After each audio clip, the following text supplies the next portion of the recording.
Y a pas à dire les amis, je me sens quand même mieux quand je tourne dans le décor avec la caméra, les lumières, etc. On est quand même plus à l'aise que dans ma chambre chez mes parents avec le téléphone. Niveau qualité audiovisuelle, on est quand même mieux ici, tu vois. Enfin bref, on a eu un week-end de Liga. Et d'ailleurs bonjour à tous, hein. Assez riche en émotions, qu'on soit fan du Barça, fan du Real ou peu importe, hein. Les grosses équipes ont gagné, les grosses équipes ont eu leur lot de tension, de frustration et de libération aussi, hein. La course au titre en Liga continue de se faire, même si le Celta de Vigo, honnêtement, en ayant mené 3-1, ils me foutent quand même les boules d'avoir perdu 4-3, peu importe les polémiques qu'il peut y avoir entre Rafinha qui aurait dû être expulsé, entre le penalty de Dani Olmo qui a été sifflé à juste titre évidemment, mais bon, on sait très bien que dans d'autres circonstances il aurait pu ne pas être sifflé, mais ce que je veux dire c'est que aujourd'hui le Barça continue son chemin, le Real Madrid les poursuit comme s'il poursuivait un lièvre à la chasse, et aujourd'hui c'est compliqué. Mais par contre on le sait qu'à la fin de la semaine, ce samedi 26 avril, il y a le Classico de finale de Copa del Rey. Il faut éventuellement maintenant commencer à le préparer.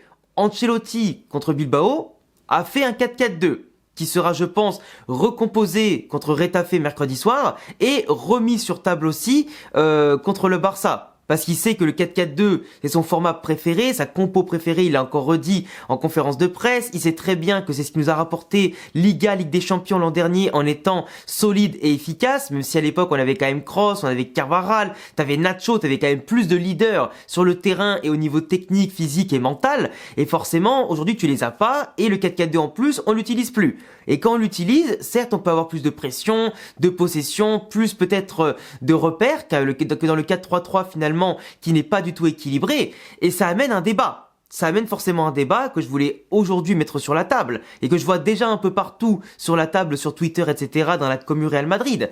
Qui doit être titulaire entre Kylian Mbappé et Rodrigo? On sait que Kylian Mbappé, aujourd'hui, il est blessé à la cheville. Il aura peut-être des minutes de jeu contre Retafe et on saura vraiment que jeudi ou vendredi s'il est apte ou pas à jouer contre le Barça ce samedi, sachant que le Barça, eux, n'a pas Lewandowski. Donc même s'il y a Ferran Torres qui est en pleine bourre, tu perds Lewandowski pour un match comme le Real Madrid contre le Real Madrid, et de l'autre côté, contre le Barça, tu perds un mec comme Kylian, c'est quand même dommage. On va pas se mentir, sur le papier, les deux attaquants phares de la Liga et de leur équipe, c'est dommage, tu vois. Enfin, je dis phare en termes de statistiques. Je parle pas phare forcément en termes de prestations, parce que Vinicius, c'est l'attaquant phare du Real Madrid, hein, même s'il a moins de stats. Mais tu vois, beaucoup de gens disent, mais qu'est-ce que tu racontes Alex? Pourquoi on devrait choisir entre Rodrigo et Kylian? On a le 4-3-3, ça marche bien. Mais comme je viens de te le dire, le 4-3-3, ça empêche d'avoir un certain équilibre, ça ne fonctionne pas dans les gros matchs depuis le début de la saison, et malgré qu'on kiffe tous Jude Bellingham, Rodrigo, Mbappé et Vinicius, force est de constater qu'il en faut un, sur le banc, qu'il en faut un en moins. Les 4 fantastiques, tant que les 4 ne courront pas, du moins ne feront pas tous les efforts, ne joueront pas de manière égoïste, se replaceront tout le temps, feront un pressing tout le temps, et surtout ne seront pas décisifs en tout temps, tu ne peux pas jouer avec les 4 ensemble. C'est impossible.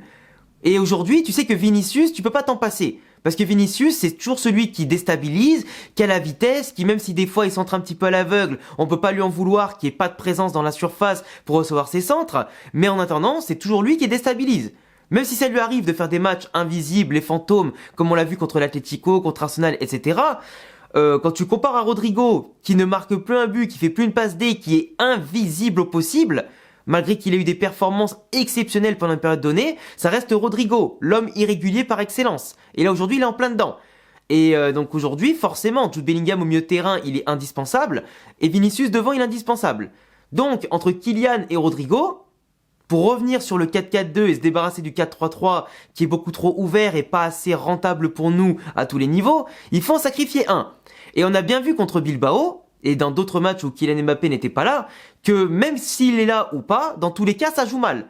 Contre Bilbao, j'en ai vu dans mes commentaires de mon débrief d'hier, qui ont dit « Bah tu vois, on joue quand même mieux sans Kylian Mbappé ». Mais hier, c'était pas un bon exemple, parce que Bilbao n'a juste pas joué au football. Bilbao, d'habitude, ils t'attaquent, ils te pressent, ils te font mal, tu vois. Là, ils se sont déplacés au Real Madrid sans Nico Williams, sans Sunset, sans pas mal de joueurs. par rapport à l'Europa League où ils font en tout cas pas mal de rotation parce que eux ils ont la demi-finale d'Europa League à jouer bientôt, donc ils veulent s'économiser un maximum contre une équipe de Manchester qui n'a plus rien à jouer, qui en plus qui est du coup maintenu et sauvé de la relégation et qui mise que sur ça aussi. Et sachant que la finale d'Europa League elle est à San Mamés, eux ils veulent tout donner pour la gagner, ce qui serait magnifique pour Bilbao qui est à mon sens les vrais favoris de l'Europa League et ils mériteraient d'aller au bout, tu vois. Parce que c'est une très belle équipe. Mais aujourd'hui contre le Real, du moins hier, ils ont rien fait. Ils voulaient juste jouer le match nul. Ils savent que la 4e place pour eux, ils vont quasiment l'avoir, donc ils vont normalement aller en Ligue des Champions par le championnat. Mais c'est vrai que, tu vois, en faisant tourner, ils ont un petit peu niqué leur chance de faire mal au Real Madrid. Même si c'est un Real Madrid en petite forme, à domicile et avec une équipe qui est décidée à bien se préparer pour la finale de Copa, du moins je l'espère, hein, et qui doit montrer plus d'attitude de base que contre Arsenal, ben c'est sûr que Bilbao ils avaient très peu de chance. Et aujourd'hui, tu vois, le Real pourtant, en 45 minutes, même 50 minutes, ils ont rien montré. Dans l'attitude, etc., on n'était pas fluide, on n'était pas polyvalent dans les schémas tactiques, les sorties de balles et surtout les occasions qu'on arrivait à créer, on n'était pas ultra dangereux. Bilbao, ils avaient juste à coulisser un petit peu, on était bloqués. Il a fallu attendre un peu plus en deuxième mi-temps pour mettre plus de pression, et on l'a vu que là, on enchaînait les corners, les frappes, les coups à droite, les coups à gauche, on enchaînait les centres, on enchaînait pas mal de choses. Mais il a fallu attendre 50-55 minutes, tu vois. Et le but, on a failli ne jamais le voir, sans l'exploit de Valverde. Et c'est dommage. Mais ce que je veux dire, c'est qu'aujourd'hui, Kylian Mbappé, bien que son arrivée ait provoqué pas mal de problèmes d'ego et provoqué pas mal aussi de surcharge offensive, parce que j'imagine que dans les bureaux, on impose à Ancelotti de faire jouer un maximum les 4 fantastiques au niveau marketing, business et ce que tu veux, et qu'il peut pas trop s'en passer. Mais aujourd'hui, pour moi, si on veut gagner contre le Barça, je dis pas que c'est impossible avec les 3 devant en même temps. Mais dans notre fragilité défensive, notre manque de contrôle technique, et face à notre densité physique qui n'est pas bonne, cette année par rapport à l'autre, on peut pas surclasser le Barça sur un seul domaine.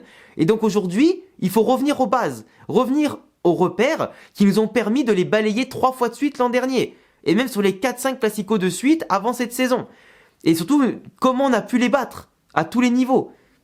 Et tu vois, aujourd'hui, il faut juste miser sur ce qu'on sait faire. Et en plus, garder l'un des 4 fantastiques, donc Rodrigo ou Kylian sur le banc, c'est quand même une chance d'avoir, pourquoi pas, une cartouche en plus qui fait mal dans le moment où on aura le plus besoin. Imagine que dans la dernière demi-heure, c'est égalité ou je sais pas quoi, tu fais rentrer un attaquant frais comme un Rodrigo, comme un Kylian, tu peux faire très mal contre une défense en face qui sera affaiblie, fatiguée, qui enchaîne les matchs en plus, tu vois, qui doit aussi penser à sa demi-finale contre l'Inter 4 jours plus tard. Donc tu vois, aujourd'hui, même si c'est une finale, et qu'une finale ça ne se joue pas, ça se gagne tout comme un classico, même si t'as perdu les 2 premiers classicos, que t'es pas le favori, parfois ça peut te servir. On a gagné en Copa del Rey 2014, sans Cristiano Ronaldo qui était blessé ou suspendu, je sais plus. Mais en tout cas, il était pas là. Et c'était Gareth Bale qui avait fait le boulot. Là, aujourd'hui, on sait qu'on peut quand même gagner sans Kylian. On l'a fait l'an dernier tout le long. Même si c'était pas Hansi Flick aux commandes, c'était quasiment le même Barça. Quasiment le même Barça. Donc aujourd'hui, faites-moi pas croire que le Real Madrid n'est pas capable de gagner contre le Barça. Évidemment qu'on est capable. On n'est pas leur petit. On est quand même l'équipe qui a plus de trophées, qui a plus, sauf de Copa del Rey évidemment, mais qui a gagné plus de classicos dans l'histoire, etc.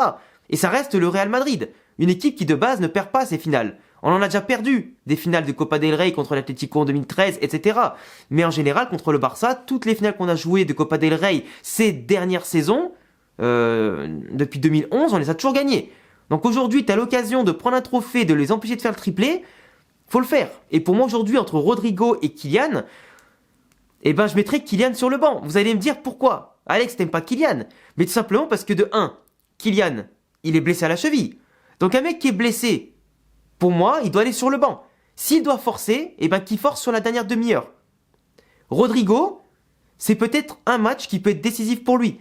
Parce que Rodrigo, s'il commence, entre guillemets, déjà de base à être mauvais, parce qu'il est mauvais depuis 10-15 matchs, hein, si en plus d'être invisible, il ne performe pas dans un classico qui de base lui réussit plutôt bien, s'il ne performe pas dans une finale où d'habitude avec Vinicius, il se montre intéressant, s'il est déclassé et qu'en plus on perd la finale, moi je vous le dis, il y a des chances que même avec le changement de coach, Rodrigo soit vendu cet été. Parce que Vinicius, à mon avis, malgré les offres faramineuses à 300 millions de l'Arabie Saoudite, il bougera pas, parce qu'il est intouchable. Mais aujourd'hui, Kylian, qui doit certes apporter ce côté leader, S'il est blessé, qu'il est pas à 100%, je veux pas un joueur qui est pas à 100%. Parce que le mec contre Arsenal, il a rien montré, contre l'Atlético, il a rien montré, et contre le Barça, pour l'instant, il a rien montré. Me parlez pas du but en Supercoupe d'Espagne dès le début, parce qu'après on l'a plus vu. Donc aujourd'hui, il me faut quelqu'un de base qui est à l'aise dans le 4-4-2, qui a joué avec ses coéquipiers l'an dernier dans ce schéma tactique, et qui quelqu'un sait jouer avec Vinicius. Parce que Vinicius Mbappé, ça matche pas énormément.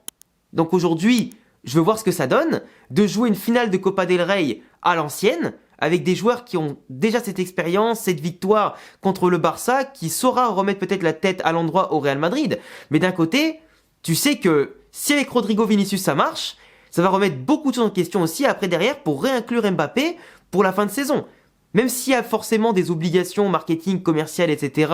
par rapport à Kylian, moi je veux des mecs qui se donnent à 100%. Je sais que Rodrigo Vinicius ensemble, ça marchera plus que Vinicius Mbappé ou que Mbappé Rodrigo. Et surtout que Vinicius, dans tous les cas, il bougera pas du 11, tu vois. Donc aujourd'hui, je miserais plus sur un Rodrigo qui doit avoir ça dans sa tête comme une dernière chance de prouver ce qu'il faut au cas où le club souhaiterait le vendre. Parce que c'est possible, hein. Si le Real Madrid veut faire un mercato ambitieux cet été, ça passera forcément par un ménage et pourquoi pas une ou deux grosses ventes pour restructurer tout ça et refaire un coup de ménage. Et donc Rodrigo, pour moi, il aura plus le couteau entre les dents que Kylian. Kylian, on sait qu'il a cette soif de victoire, qu'il a cette soif de trophée, évidemment. Il a envie d'en remporter le plus possible au Real Madrid. Et là, pas de bol pour lui, il n'y aura pas de Ligue des Champions. Et la Liga, c'est compliqué. Mais aujourd'hui, Kylian, par rapport à son QI football, ses décrochages intempestifs, son manque de repli défensif, son manque d'impact dans les courses et ce que tu veux, contre ce Barça-là, en pleine bourre, c'est pas possible. Je suis désolé, c'est pas possible. Tant qu'il se remettra pas à l'endroit mentalement et qu'il se montrera pas décisif comme on l'entend et qu'il aura pas cet impact de leader pour montrer l'exemple, eh ben moi je préférais toujours miser sur ce qui a marché l'an dernier que sur cette année qui ne marche pas.